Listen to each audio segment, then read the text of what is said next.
माशाची पिशवी हाय अशी मी टेबल खाली ठेवायची कॉलेजमध्ये. शिक्षकांना सुद्धा मी मासे विकले. पैशाचा खर्च मी शिक्षणासाठी केलेला. मी माझ्या कॉलेजच्या मुलींच्या घराच्या दारात जाऊन मासे विकले. हा म्हणजे आपल्याला पॉकेट मनी म्हणून जो मिळतो विद्यार्थ्यांना, त्या पैशाची त्यांना थोडी किंमत नसते. त्यांच्या मुलगीने सुसाईड केली. 10वीला होती मुली. चापसलं मी जाऊन. चापसल्यावर तिचा हात सापडला. त्यामुळे लगेच मी रिस्पिरेटर ऑक्सिजन माझा सुद्धा तेवढा थांबायला पाहिजे. मी आल्यावर लगेच तिथले एक झाडाच्या फांदीला पकडले.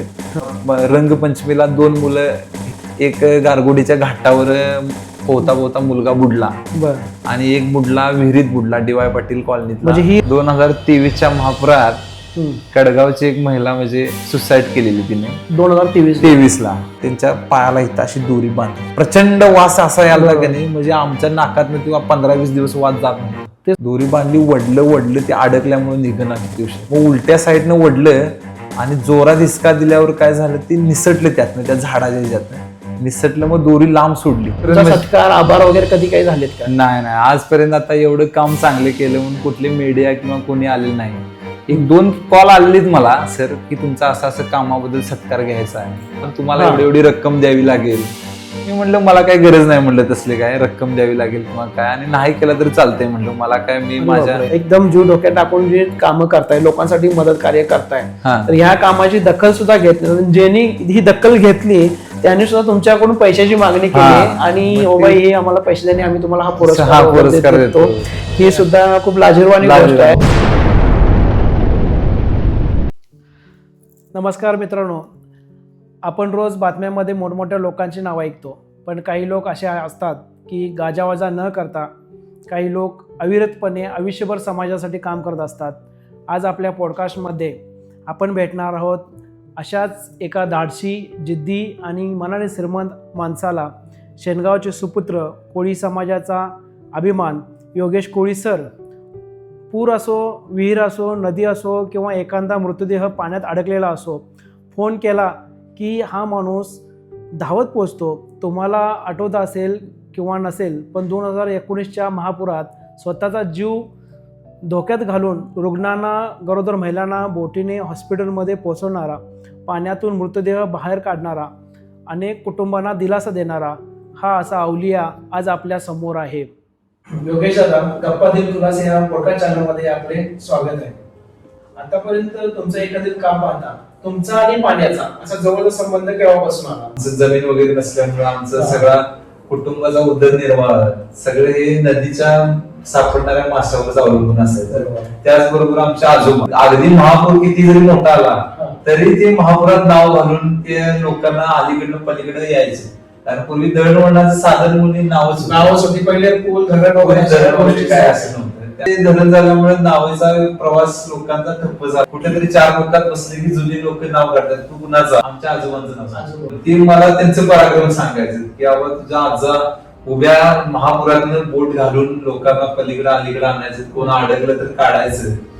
ते मनावर बिंबत गेलं माझ्या. त्यामुळे पाण्याची माझी भीती नाहीशी झाली. तुम्ही MA BEd पर्यंत शिक्षण घेतलं, तुम्ही व्यवसाय आणि समाजकार्यच करतात, असं नोकरी करावी असं तुम्हाला वाटलं नाही का? कसं हे शिक्षण घेत असताना बऱ्याचशाच अडचणी आल्या. मुळात एवढं पुढचं शिक्षण घेणारा कुटुंबातला पहिलाच मी. त्यानंतर आमचा उत्पन्नाचा सोर्स एकमेव आमची वेदगंगा नदी. त्या नदीवर जे मासे वगैरे सापडणार ते आमच्या आई वडील विकणार. मग त्यानंतर आमचा कुटुंबाचा उदरनिर्वाह चालणार. मग घरी आम्ही, माझ्या 2 बहिणी, मी आणि आई वडील. आई आमची फार फोर्स करायची. मी मध्ये म्हणलं आता शाळा जायचं नाही, सोडायची शाळा. तरी सुद्धा आम्ही त्या कठीण परिस्थितीत मी शाळा शिकत गेलो. 10वीला आमची म्हणजे गॅरंटी नसताना सुद्धा मी पास झाला 10वीला. वडिलांना एवढा आनंद झाला. मग तुमच्या पिढीमध्ये तुम्हीच पुढे शिक्षण घेत होता आणि 10वी पर्यंत गेलेला आनंद हा वडिलांना खूप झाला होता. जॉग्राफी विषय BA BEdचा आजगेकर सर होते, पेंढारवाडीचे. ते सर म्हणजे अक्षरशः मला देवच होते माझ्यासाठी. ते एवढं त्यांचं मार्गदर्शन चांगलं असायचं. त्यांनी एवढ्या गोष्टी मला चांगल्या शिकवल्या. कारण 8वीला असल्यापासून छोटे मासे पकडायचे, विकायचे. त्या शाळेत असल्यापासूनच तुम्ही मासे पकडून वगैरे विकून ते शिक्षणाला त्याचा खर्च. आमच्या जे शिक्षक आहेत, शिक्षकांना सुद्धा मी मासे विकले. विकलेले. हा, आणि त्यांच्याकडनं ते पैशाचा खर्च मी शिक्षणासाठी केलेला आहे. म्हणजे आजकालच्या पिढीसाठी आपल्याला पॉकेट मनी म्हणून जो मिळतो हा, विद्यार्थ्यांना, हा. त्या पैशाची त्यांना थोडी किंमत किंमत नसते. नसते किंमत. कारण एखाद्या वेळेस पैसे मिळाले की चला मित्राच्या मिळाले, हा. आपण हॉटेल जाऊन काय चहा हा. नाश्ता करू, काय करू, म्हणजे या पद्धतीने त्यांचा खर्च असतो. त्या पैशासाठी लागणारी जी मेहनत आहे आणि त्या पैशाची जी किंमत आहे हा. की तुम्ही स्वतः पैसे घेऊन शाळा शिकला, कॉलेज केलं, तिथपर्यंत तुम्ही करतायत. म्हणजे खूप तुमचं सुरुवातीपासूनच याच्यामध्ये खूप मेहनत आहे. हो. हा. रात्रीचं गळ लावायचं नदीला महापुरात, बरं. आणि ती मासे सकाळी सापडायचे. हा. ते बरोबर सकाळी सापडले की 6 वाजता म्हणजे ते सगळं मी काढून यायचो मासे. म्हणजे रात्री गळ टाकणार, सकाळी तुम्ही मासे काढायला काढून जाणार. यायचो. माझी युट्यूबला व्हिडिओ सुद्धा आहेत, ती लाईव्ह व्हिडिओ आहेत तुम्हाला, मी मासे अच्छा. पकडलेले. हा, हा, हा. आणि ते पकडून मी यायचो, आणि ती माशाची पिशवी हा अशी मी टेबल खाली ठेवायचो कॉलेजमध्ये. असं सर कधी काय बोलले ना हा. की तुम्ही काय आणलात किंवा माशाचा हा, वास विचारायचे वगैरे सर. असं हा, काय? सर विचारायचे, हा. पण त्यांना माझ्यापेक्षा उत्सुकता असायची की आम्हाला ती मासा आम्ही घेऊन जाणार आहे. अरे वा. त्यामुळे ते मला प्रोटेक्शन द्यायचे. म्हणजे एका ठिकाणी कॉलेज हा. पण केलं आणि एका ठिकाणी हा, व्यवसाय पण करत व्यवसाय होता. पण केला. मग ते मी बॅग माशाची पिशवी हा अशी ठेवायचो. कॉलेज झालं की ते मग सरांचं कॉम्प्रोमाइज होऊन मला 1 किलो, 2 किलो असं सर सुद्धा मग घ्यायचं. मग ते कट करून व्यवस्थित त्यांना द्यायचं थोडं. म्हणजे मला म्हणजे कधी कधी अभिमान वाटतो की बाबा माझ्या धंद्यावर मी कॉलेज केलंय, मी शिकलो, बरोबर. मला त्याचा काही जरा सुद्धा कमीपणा वाटत नाही. मी माझ्या कॉलेजच्या मुलींच्या घराच्या दारात जाऊन मासे विकले. मासे विकले. हा, म्हणजे मी कसं बरोबर. विकू, ती माझ्या कॉलेजमध्ये आहे किंवा ती माझ्या वर्गात आहे, बरोबर. अजिबात नाही. कारण मला मोस्ट इम्पॉर्टंट माझा धंदा, आणि त्या धंद्यावर माझं कुटुंब चालते, माझं शिक्षण चालते, माझ्या गरजा पूर्ण होत्यात. जे काय हवं नाही ते मी ते घेऊ शकतो त्या पैशातून. त्यामुळे लाजायचं काय नाही, मी कधी लाजलोच नाही. नाही, कसं आहे, आपल्याला तर जगायचं म्हटलं तर पैसा खूप महत्त्वाचा आहे. बरोबर आहे. पैशाच्या 4 गोष्टी आपण घेऊ शकतो, देऊ शकतो. आज पैशाशिवाय माणूस काहीच करू शकत नाही. ही एक आता समाजात मोठी आपल्या वस्तुस्थिती आहे. आणि दुसरी गोष्ट म्हणजे तुम्ही आई वडिलांच्या नंतर तुम्हाला जे लाभलेले जे गुरु आहेत आणि त्यांनी जे तुम्हाला दिलेले शिकवण वगैरे आणि त्यांच्याकडून तुम्हाला जो मिळालेला सपोर्ट आहे, हा खूप छान मार्ग तुम्हाला दिलेला आहे. तर अशा प्रकारे तुम्ही जर हे स्ट्रगल करत इथपर्यंत आलेला, तर मला असं वाटतं की ही तुम्ही लहानपणापासून जे तुम्ही करताय हे तुमच्या अंगवळणीच पडत गेलेलं आहे. सगळ्या गोष्टी बाबा आपण कशा पद्धतीने राहिलं पाहिजे, काय हे डिसिप्लिन वगैरे हे तुम्हाला हे पूर्वजापासूनच आलेले असं म्हणायला काय हरकत नाही. आठवडी बाजारच्या दिवशी चांगले आमचे नाव चालू. त्यावेळी ज्यावेळी समजा पाणी वगैरे वाढलेलं असेल किंवा पूर वगैरे येतो किंवा वाहतं पाणी असतं, त्यावेळी कसं करताय? परत यायचं रिटर्न म्हटलं तर पाण्याच्या प्रवाहाला तोंड द्यायचं. मग त्यातच आजोबा आमचे एक्सपर्ट. त्यावेळी कसं असायचं, शक्यतो नाव बंद असायचं, महापुरात नाव बंद असायचे. कारण पाण्याचा फ्लो कधी वाढतोय, कधी कमी होतोय. पाऊस धरणं नसल्यामुळे पाणी एकदम जमीन कमी होत, शेतीचं खाली येणारे क्षेत्र कमी असल्यामुळे स्लोपच डायरेक्ट पाणी नदीला येऊन मिळायचं. पाणी अचानक वाढायचं. आम्ही जास्त नाव काढत नव्हतो. मग शक्यतो कुणाची इमर्जन्सी असली काय असले तरच नाव काढायचे. मग त्या नावेत सुद्धा आजोबा आमचे धाडसानं नाव घालून लोकांना पलीकडनं अलीकडे घ्यायचे. पण लोकांचा एवढा कॉन्फिडन्स होता की नाही, जानूकुळ्यांची नाव ना बसा बिंदास, काय होणार नाही. एकदा त्यांनी ठरवलं म्हणजे पलीकडे नेणारच. तुम्ही नक्की समाजकार्य कशा पद्धतीने करता ते आमच्या जरा प्रेक्षकांना जाणून घ्यायचं. पाण्यासंबंधी माझा व्यवसाय आल्यामुळे महापूर असो किंवा एखादी नैसर्गिक आपत्ती पावसाळ्यात जी येणारी असते, लोकांना असं म्हणजे गावात आमचे नदी काठी गाव असल्यामुळे महापूर आला की सगळं पाणी गावात यायचं. सुरुवातीला जी पहिली गल्ली होती म्हणजे ती बाजारपेठ आहे, तिथली एक सुरुवातीची 4 घरं पाण्यात जातात. त्या 4 घरातल्या पाण्यातलं साहित्य काढणे किंवा ही आवड, आणि लोकांचं कसं बाबा ह्यो मासे वगैरे पकडतोय, लोकांचा उत्साह असं की बाबा ह्याला काय म्हणजे ह्यो धाडस आहे. ह्या वचक प्रमाणे कसं साहित्य काढून देणे त्यांचं. मग जरी काय अडचणीत असलं तर त्यांचं सगळं साहित्य वगैरे बाहेर आणून त्यांना इन्नरी बांधायच्या 4, त्याच्यावर एक पत्रा टाकायचा, तरापा तयार करायचा, साहित्य ठेवायचं, आणि ते साहित्य लोकांचं मी बाहेर काढून आणलं. साहित्य काढण्यासाठी तुम्ही ती तयारी करून ठेवायची. मग ते काय व्हायचं, मला आवड पण असायची आणि लोकांनी मदत पण व्हायची. बरोबर. ती आमच्या गावापासूनच नेमकी म्हणजे सुरुवात झाली. असं म्हणजे ते महापुरात पाणी वगैरे आले की हे काढणे किंवा लोकांना मदत करणे महापुरात, हे म्हणजे ऍक्च्युअली तेव्हापासून सुरुवात झाली. तुमच्या या जीवनचर्यामध्ये असा एखादा कुठला मोठा प्रसंग सुरुवातीला जो घडला ज्यापासून तुम्ही हे गोष्ट चालू केल्यात, ते थोडंसं सांगा की आम्हाला. कॉलेजलाच होतो आता, म्हणजे कॉलेजची जरी बऱ्याचशाच गोष्टी निगडीत आहेत. आणि आमच्या इथे डीबी जाधव सर म्हणजे माझी गोकुळचे संचालक दौलतराव जाधव सोनारवाडीचे, ते आम्हाला इंग्लिश विषय शिकवायचे कॉलेजमध्ये. बरोबर. त्यांचा मी विद्यार्थी. त्यांच्या घरामध्ये कामगार आहे त्यांचा एक हम्म, हम्म. धनाजी दादा म्हणून कामगार आहेत. मग त्यांच्या मुलगीनं काय केलं की अचानक सुसाईड केली. 10वीला होती मुलगी. अरे बापरे, 10वीला असताना 10वीला suicide केलं. असताना सुसाईड केली. त्यांच्या कामगारांच्या मुलगीने. हा मग सरांचं आणि आमचं विद्यार्थ्याचं नातं असल्यामुळे म्हणजे आमचं क्लोज नातं होतं बरं, हा. सरांच्या बद्दल. मग बरं. ते तिथं असल्यामुळे काय झालं की असं झालं म्हणलं सर तिथे गेलेत. मग सरांच्या लक्षात आलं की बाबा ह्यो माणूस तिथं काढू शकेल. गावातली बरीचशीच लोक त्या विहिरीच्या साईडनं जमलेली, हा. पण ती काढाय कोणाचं धाडच नाही. धाडस. जवळजवळ 2-2.5 तास गेलं. ती विहीर पण कशी होती, पूर्ण म्हणजे झाड झुडपं वगैरे कडन म्हणजे होती. जास्त वापर नसलेली वापर विहीर असेल. नसलेली विहीर होती. हा, हा. आणि सगळं झाडकांड वगैरे आसकाड होते त्या विहिरीला. मग त्या विहिरीला तिथं ती सगळी गाव त्यांचं जमलं. गावातली तरुण मुलं, वयस्कर लोक सगळी जमलीत. पण ती काढायला कोण जायला नाही. मुलगी लहानच होती, 10वीची मुलगी होती. बरोबर. आणि त्यावेळी मला सरांनी आमच्या फोन केला की असं झाल्यानं तुला याय पाहिजे लगेच. मग मी त्यावेळी गेलो तिथे. तर गेल्यावर बघितलं तर लोक भरपूर. पहिलाच एक्सपिरियन्स होता माझा. बरोबर. आणि सगळ्यात मोठी गोष्ट काय होती की माझं गुरु आहेत ती. बाबा तिने मला सांगितलं म्हणलं ते ऐकायला पाहिजे. गुरुच्या आज्ञेचं पालन आज्ञेचं पालन गेला करायला तुम्ही तिथे. पाहिजे. बरोबर. हा. ते डोक्यात होतं माझ्या. 4 लोकात सरांनी सांगितले म्हणल्यावर सरांचा पण काहीतरी शब्द असेल ना. शब्द असेल. बरोबर. सरांना कॉन्फिडन्स असणं की बाबा ह्यो माणूस करू काय. शकतो सर असं मला काम. फोनवर बोललेत की असं झाले आणि तू तिथं ये. मी म्हटलं सर ठीक आहे म्हटलं येतो. सुरुवातीला मी खरं सांगायचं कचवजलो. अनुभव अनुभव नसल्यामुळे नसल्यामुळे जाऊ काय नको म्हणजे मला सुद्धा जरा तिथे गेल्यानंतर भीती हा. निर्माण होतेच. बरोबर आहे. हा जरा कसं जायचं. तरी सुद्धा मी घरात सांगायने डायरेक्ट गेलोच. आमच्या तिथं गावातला रमेश विभूती म्हणून मित्र होता. हा. तर रमेश विभूतीला घेऊन गेलो. त्याला म्हटलं चल असं झालं जाऊन ये. ती पण उत्सुकता त्याची बघायची म्हणून ते सोबत आला माझ्या. बरोबर. मग गेलो आम्ही तिथे. मग ह्या लोकांनी ते बघितली विहीर वगैरे. ती पूर्ण मेस्काटी विहिरीत बुडत आहे. मेस्काटी सुद्धा आणून ठेवलेली त्यांनी ते काढायला वगैरे काढायचा प्रयत्न करायसाठी. हा. बरोबर. हा. मेस्काटी पूर्ण त्यात बुडायला लागले. सर म्हणले तर बरं झालं आलास.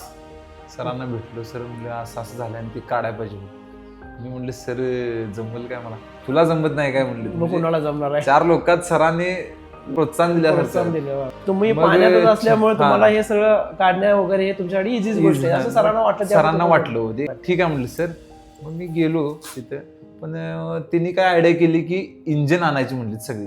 हा. आता ती मुलगी तर काढायला पाहिजे. होय. बरोबर. मग ती सरांनी फोन केला कोल्हापूरला. पानबुडी वगैरे ऑक्सिजन सिलेंडर लावणारा त्याला फोन केला. हा. तो म्हणला मला वेळ नाही, मला येता येणार. त्या गावातल्या लोकांनी काय शक्कल लढवली की 4 इंजिन आणायची. अच्छा. इंजिननं पाणी उडवायचं आणि काढायचं. पाण्याची पातळी कमी कमी झाली की काढायची. हा. मग करायची. ती इंजिन पण आणायला गेली त्यातली थोडी लोक. हा.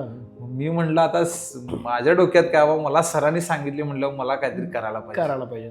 मग ते रमेश म्हणून आलता. त्याला म्हणलं त्याला कपडे वगैरे तिथं मी काढले आणि म्हणले जरा सांभाळ म्हणलं. मी पण भीतच होतो. सुरुवातच होती माझी. सुरुवातच होती. मनात भीतीच होती. मनात भीतीच होती. त्यावेळी ऍक्च्युली मी 2012ची गोष्ट आहे. 2012 तिथे गेलो आणि म्हणलं आता ती लोकांचा पण काढणारा माणूस आला. ते पण आला आणि त्यात त्यांच्या आई वडिलांचा ते कळवळाट ते काढायला पाहिजे. आपण केलं धाडस. डायरेक्ट पाण्यात गेलो. जाऊन त्या मुलगीला काढली मी. साधारण किती वेळ आला ते काढायला. तरी काढायला शोधायला काय झालं ते विहिरीची कंडिशन अशी होती त्या की खाली विहीर निमुळती होत आलती. त्यामुळे ते पूर्ण सेंटरच होता त्याचा.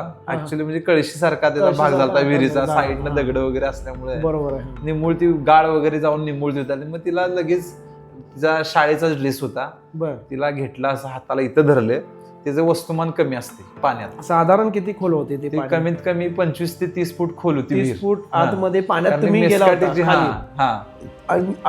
जाऊन ते तिथं तिला म्हणजे शोधून तेवढं असं चापचून शोधायला लागते. बरोबर. पाण्यात कसं होते फारसं दिसत नाही. आणि एकदम खाली गेलं आणि विहिरीच्या पाण्याला कसं असते वाहता प्रवाह नसल्यामुळे ते पाणी गढूळ होते लगेच आणि ते तिथेच राहते पाणी. बरोबर. नदीचं पाणी कसं वाहता प्रवाह असल्यामुळे गढूळ झालं तर ती बाजू निघून जाते किंवा काळं निळं हिरवं असलं दिसू शकतं. विहिरीत दिसत नाही. आणि ते कसं ते पाणी बंद झालं बरेच दिवसाची विहीर. बरेच दिवसाची विहीर आणि वापर नसल्यामुळे झाडं झुडपं वगैरे जास्त. चापसलं मी जाऊन. चापसल्यावर तिचा हात सापडला मला. हात सापडल्यामुळे ते वस्तुमान कमी असल्यामुळे लगेच मी स्पीडाने ऑक्सिजन माझा सुद्धा तेवढा थांबायला पाहिजे. मग तेवढ्या ह्यानं लगेच आलो. मी आल्यावर लगेच तिथले एक झाडाच्या फांदीला पकडले. ते आमच्या गावातला मुलगा आला होता. त्याला म्हणलं इकडे म्हणलं. ती कोण लोक यायला बघणार. कारण लोकांच्या डोक्यात भीती केस होईल नाही, त्यावेळेस आजकाल थकलो. एखाद्याला मदत करणं हा. म्हणजे ही पण लोक ही- जास्त घाबरतात. हा. कसं एखादा समजा रस्त्याला ऍक्सिडेंट वगैरे Accident झाला, काय तर झाला, हात लावायला म्हणजे बघत जो नाही. मदत करणारा ज्याची मनापासून इच्छा असते, हा. पण पण यांना तो करू वाटतं की शकत मी नाही. मदत करतोय पण केस वगैरे अशा गोष्टी अशा लागू गोष्टी शकतात. होत्या. मग त्यामुळे- त्या मुलगीला मी काढली, बाहेर आले. हा. मग तिथं ठेवली मी. ठेवल्यावर 2 मिनिटं मग कपडे घातले. त्या मुलगीला हात पण कोण लावणार, म्हणजे बाहेर काढलेल्या हा. मृतदेहाला सुद्धा हात कोणी हात लावायला तयार लावणार. नाही मग तिथे. त्या मुलगीला मी स्वतः खांद्यावर मारली अशी, हा, हा. स्वतः खांद्यावर मारली आणि हाच त्यांच्या घरी घेऊन गेलो आणि त्यांच्या घरी ठेवली आणि सरासने म्हटलं मी जातो. मग त्यावेळी सर म्हणले अरे तुला किती पैसे वगैरे काय. सर म्हणलं पैसे वगैरे काय नको, मी जातो म्हणलं, माझं तुमचं काम झाले. सरांनी आभार मानलं माझा आणि मी तिथून आलो लगेच. ते आयुष्यातला पहिलाच म्हणजे सुरुवात पहिलाच म्हणायची. प्रसंग पण म्हणायचं सुरुवातीला. माझ्या चांगल्या कामाची सुरुवात, पण एखाद्याच्या कुटुंबावर असा वाईट प्रसंग येणे हे चुकीच आहे. म्हणजे ऍक्च्युली म्हणजे बरं नाही ती गोष्टी. कुणाच्या घरी असं हा, वाईट प्रसंग येऊ नये. येऊ नये असं. म्हणजे मला त्याचं काम मी केलं, मला मोठेपणा वाटतं असायला भाग नाही, पण अशा गोष्टीचं मला मदत करायला हे मिळते. पण तसं मिळून एखादं लहान वयाची मुलगी होती ती 15-16 एखाद्या ऍक्सिडेंटली झालेली आणि हा. घटना वेगळी. हा वेगळी. आणि हे कसं म्हणजे रागाच्या भरात वगैरे हे असं म्हणजे ते फ्लो असतोय, त्याला नाईलाज आहे. मग ती तेवढी मदत म्हणून मी त्या ठिकाणी मोफत मदत मी केली. आणि तेव्हापासून आज तागायत मी महापूर असू दे किंवा कोणत्याही क्षणी असू दे 24 तास मोफत मदत पाण्यासंदर्भात करतो. बरोबर. कारण आता कसं झालं, या राहणीमानाचा तणाव आणि शिक्षणाचा तणाव वगैरे असल्यामुळे विद्यार्थी किंवा घरच्या वातावरणामुळे हा एक शॉर्टकट वापरतात की बाबा जाऊ देत आणि आयुष्य संपवून घेऊ. हे न करण्यापेक्षा त्यांनी कसं ही एक आलेली वेळ असते. हा वेळ मारून नेली की मग थोड्या गोष्टी वेळ change मारून होतात. गेल्यानंतर थोडं त्यात बदल होईल आणि काहीतरी पुढे ऑप्शन भेटेल की आपण आता काय करायला पाहिजे किंवा पुढे स्ट्रगल करायचं तर कशा पद्धतीने आपल्याला करता येईल. म्हणजे काही ना काही ते प्रयत्न करत राहायला पाहिजे. ह्या पिढीनं आता एकदम अशा पद्धतीची गोष्ट घेऊन ये की बाबा तुम्ही तो फ्लो असतोय, तो एक ठराविक क्षण असतोय की बाबा त्या क्षणातनं तुम्ही बाहेर पडा. त्यात गुंतून गेला की मग तुम्ही ट्रेस येतोय, मग तुम्हाला टेन्शन येते आणि टेन्शनच्या भरात तुम्ही इतर कोणाचा विचार करत नाही. आणि त्या क्षणाचा विचार करताय की बाबा मला असं झालंय, मला तसं झालंय, मला ह्याचा ताण पडलाय किंवा काय. त्यावेळी आपण चुकीचं पाऊल उचलतो आणि कुटुंबाला त्याचा फटका बसतो. कुटुंबाला एवढा मोठा फटका बसतो म्हणजे कारण एखादा जो कर्ता जर व्यक्ती असेल कर्तव्य त्यांनी जर समजा अशा पद्धतीने काहीतरी घटना केली तर तो त्याच्या आयुष्यातून मुक्त होतो. त्याच्या पाठीमागे असणारे त्याची लहान मुलं वगैरे किंवा त्यांची पत्नी किंवा त्यांचे घरातले आई वडील ह्या लोकांना सामोरं जावं लागतं अडचणींना. त्यामुळे हा करताना त्याने थोडा जास्त विचार करावा, करूच नाही. अशा गोष्टीकडे त्यांनी न वळल्याला चांगली गोष्ट. तुमचा पहिल्यांदाच अनुभव पहिलाच अनुभव. त्यानंतर मग हळूहळू वाढत गेलं की बाबा तिथल्या 4 लोकांना समजले की बाबा ह्यो माणूस काढतोय. आमचे वडील सुद्धा एखाद्या म्हणजे त्यांच्या गावात काय झालं मागच्या वेळी ती जाकवेल मध्ये घोरपड अडकलेली, त्यामुळे गावाचा पाणी पुरवठा बंद झाला. बरोबर. मग ते सुद्धा आमच्या वडिलांनी घोरपड पाण्यात बुडून तिला दोरी बांधून हायशी वडून काढली. म्हणजे वरती दोरी बांधली आणि लोकांना वड्या लावलं आणि ते घोरपड निघले आणि त्यावेळी पाणी पुरवठा सुरळीत झाला. बरोबर. म्हणजे ते गावासाठी पाणी पुरवठा ठप्प झाला, पाणी पुरवठा ठप्प. त्यावेळी त्यांनी आमच्या पप्पांची मिरवणूक काढली. का तर हे म्हणजे त्यांनी एवढं हे झालं की कोण करणारच नाही. कारण कंटिन्यू 2-3 दिवस त्यांनी भरपूर प्रयत्न केले. काही नाही, कारण त्या गावाला नदी पण जवळ पाण्याचा सोर्स काय नाही, त्याच्यावरच त्यांच्या गावचा पाणी पुरवठा व्हायचा. त्यावेळी त्यांनी गावातल्या लोकांनी पप्पांची छोटीशी अशी मिरवणूक काढून त्यांना सन्मान म्हणून सन्मानित करून घरी पाठवले. महापुरातनं एक आपलं ममदापूर म्हणून गाव आहे, ममदापूरच्या आजोबा एक वाहून आले, ते त्यांना सुद्धा काढलं. म्हणजे नदीतून वाहून आलेले आहेत. आणि आमच्या इथं नदीचं पाणी थोडं भोवरा होते पाण्याचा, त्या भोवऱ्याच्या त्या कचऱ्याच्या ह्याच्यात ते अडकलेले. ते आम्हाला, मी काय रोजचं तुम्हाला सांगितल्याप्रमाणे गळ वगैरे लावायला जाणारा माणूस दिसल्यावर मी ते बघितलं, काढलं तिथे. त्यावेळी तुमच्या सोबत कोण होतं का? त्यावेळी सोबत आमच्या गावातली लोक होती, कारण ते गावाच्या खालीच झालते. तसं झालं मी गावातल्या लोकांना सांगितलं, ती सुद्धा आली. ते आम्ही वडून काढले, तिला काय फारसं बुडायला वगैरे लागलं नाही, वरच्यावर दिसत. जास्त दिवस पाण्यात असल्यामुळे ते विहिरीतली काढली, नदीतली बरीचशीच काढली. अशा बऱ्याचशाच गोष्टी झाल्या. 2019 मध्ये सुद्धा मोठा महापूर आला होता. त्यावेळी सुद्धा तुमची बातमी पेपरला किंवा मी न्यूज वगैरे ऐकली होती हा. की तुम्ही खूप लोकांना मदत केली होती. तर मला थोडं त्यावेळची घटना एखादी सांगा किंवा त्यावेळची गोष्ट सांगा की तुम्ही कशा पद्धतीने त्या पुरामध्ये लोकांना मदत केलेली. 2019चा महापूर या सगळ्यांच्या म्हणजे आठवणीत राहण्यासारखा महापूर आहे. कारण बरं. तो महापूर सगळ्यात मोठा महापूर खूप होता. मोठा महापूर होता. आणि त्या महापुरानं म्हणजे बरीचशीच कुटुंब जनावर म्हणजे बऱ्याच लोकांचं कुटुंब उद्ध्वस्त केलेलं त्या महापुरानं. म्हणजे विद्रूप असा महापूर होता. विद्रूप लोकांच्या मोठा घरामध्ये पाणी शिरलं घरामध्ये होतं. पाणी, शेतात पाणी, जमिनीचं नुकसान नुकसान झालं झालं. होतं, बरेच बरोबर. जनावरे सुद्धा मृत्युमुखी पडलेली आहेत. आणि त्या महापुरात कसं झालं की त्या महापुरातली म्हणजे रियालिटी आणि जी रिअल कंडिशन आहे ती मी तुम्हाला त्यावेळी काय झालंय 2019च्या महापूरला आम्ही 2015ला काय केलं तर मी टाटा सुमो गाडी घेतली. इथं भूमी अभिलेखला एक 2-3 मॅडम होत्या. त्यांना चुयाला जायचं होतं. त्यातल्या चुये गावात त्या येऊन जाऊन करायच्या चुयेच्या गावातून. अजून एक मॅडम होत्या त्या कोल्हापूरच्या होत्या. त्या येऊन जाऊन करायच्या. आणि एक सर होते कापशीच्या एक मॅडम होत्या आणि एक सर होते. मग त्या अचानक पाणी वाढल्यामुळे काय झालं धरणं वगैरे फुल्ल झाली, रस्ते ब्लॉक झाले. मग आबिटकर काकी म्हणून आहेत त्यांच्या त्या घरामध्ये ते ऑफिस अजून पण चालू आहे भूमी अभिलेखचं. त्यांचा मला कॉल आला आबिटकर काकींचा की असं असं झालं योगेश आणि मॅडम असं सोडायला जायला लागते आणि तू जाऊ शकतोस, तू कुठनं पण वाट काढून जाऊ शकतोस. ठीक आहे म्हणलं मॅडम येतो म्हणलं. त्यासने घेतलं मी गाडीत. माझी एअरबोट होती. एअरबोट सोबत गाडीतच टाकली मी. म्हणजे आता पण एअरबोट वगैरे एअरबोट आहे एअरबोट आहे माझ्याकडे. एअरबोट गाडीतच टाकली. त्याचं चप्पू वगैरे गाडीत टाकला. पंप हवा भरायचा गाडीत टाकला. जे साहित्य लागते ते मी गाडीत टाकलं माझ्या पाठीमागे आणि त्यांना सोडायला गेलो. युद्धाला जायचे त्या पद्धतीने तयारीतच गेलो. मी येताना जरी पाणी वाढलं कुठं आमच्या गारगोटी आकर्डे रोडवर तर मी बोटीन गाडी तिथे लावून बोटनं आमच्या घरी येऊ शकतो. ह्या हिशोबाने मी बोट घेऊन गेलो आणि तिकडून त्यांना सोडलं. मी कोणीकडून कापशी मार्गे सोडलं. कापशी तूर वगैरे असं करत त्यांना त्यांच्या घरी पोचवलं. मी त्या पाण्यातनं वगैरे गाडी घातली, पोचवलं. तिथनं पोचवून पुन्हा परत गारगोटीत आलो. आणि केदार कांबळे म्हणून एक मुलगा होता. आता ते भरती झालाय. केदार कांबळे म्हणून ते मुलगा होता. तो मुलगा काय झाला की म्हणजे त्याला ते उत्सुकता असेल किंवा त्याचा कॉन्फिडन्स असेल की बाबा मी पार करू शकते म्हणून पेट्रोल पंपावर लोक होती आबिटकर साहेबांच्या. त्या पेट्रोल पंपावर लोक होती. त्या लोकांच्याकडे त्याला ते दोरी वगैरे घेऊन जायचं होतं. का तर लोक यायसाठी. आणि तो ती दोरी घेऊन पोहत गेला पलीकडे आणि तोच नेमका त्या पाण्याच्या प्रवाहात अडकला. आणि ते हुंबराचं एक झाड आहे त्या झाडावर बसला ते अडकून. आणि मी तिकडनं नेमकं आलो. असं झालंय. मग तिथं प्रांत मॅडम, तहसीलदार मॅडम वगैरे सगळे आलीत की मुलगा अडकलाय आणि त्याला काढायला. मग रेस्क्यूला फोन केला.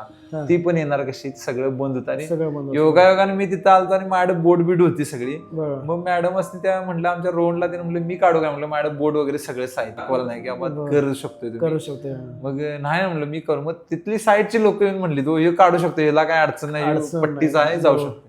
मी एअरबोट फुगवली माझी सगळी, त्याला व्यवस्थित सगळं हे केलं. आणि त्या मुलग्याला मी त्या माझ्या एअरबोटीतून काढलं. तिथं गेलो, त्याला बोटीत बसवलं आणि तिथलं त्याला कडल आणून सोडलं. मग ते बघितल्यावर लगेच मॅडमनी काय केलं की आपल्या बुदरगड त्या तहसीलदारच्या आपल्या बोटी आहेत, रेस्क्यूच्या बोटी आहेत, त्या बोटी दिल्या आणून. त्या बोटी दिल्या. मग ती रेस्क्यूची पोरं पण तोपर्यंत का आलीत. आणि त्या बोटी घेऊन मग त्यांची बोट ती घेतली मी. त्याला मशीन वगैरे असल्यामुळे काय प्रॉब्लेम. माझी कशी चप्पूची बोट होती. त्या चप्पूच्या बोटीने ते वाहत्या पाण्यात त्या मुलग्याला मी काढलं. 1-2 ठीक आहे ऍडजस्ट होऊ शकते, जास्त तर होणार नाही म्हणून त्यांची बोट तिने आणून दिली मला.